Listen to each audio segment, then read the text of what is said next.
Good evening once again. Just after 10:30, the news continues, and there are just 3 days until the fastest 2 minutes in sports with the 149th running of the Kentucky Derby. The week comes with a sense of pride for Kentuckians as the Commonwealth has a time to shine. As WKYT's Chad Hedrick explains, one longtime Kentucky sportscaster is preparing to show the world how special the day is for the state.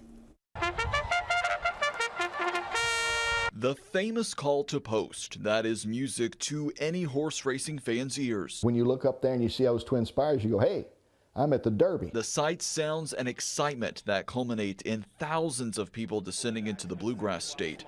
It's an exciting time to be a Kentuckian as the Kentucky Derby is just around the first turn. I found out not everybody in the state loves horse racing, but they watch the Kentucky Derby because it is different. It's a bucket list for most people, and you're never going to see anything like this. You're never going to see 160,000 people again at a horse race. Kenny Rice has covered a few Kentucky Derbies. I think I've covered 42.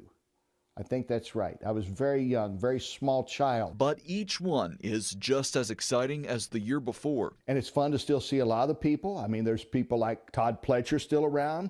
I remember a young Todd Pletcher coming up. I remember a young Brad Cox coming up. You know, they're the two stars of this year's Derby. Rice believes there has been a resurgence in the popularity of horse racing, especially the unique pride in Kentucky, thinking the pandemic might have had something to do with it. I think after everybody was so locked down for so long that they wanted to get back, and horse racing was the only two sports really out there were MMA. Think of this, MMA and horse racing were the two sports that went on during the whole COVID shutdown. And as the horses are lined up into the starting gate Saturday, millions will be tuned in at home to see the excitement that is the Kentucky Derby. Chad Hedrick, WKYT.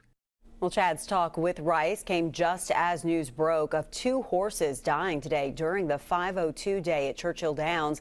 Last week, Derby contender Wild on Ice was euthanized after a workout injury. And coming up tonight at 11 on WKYT, Rice is going to weigh in on the controversies that come with horse racing.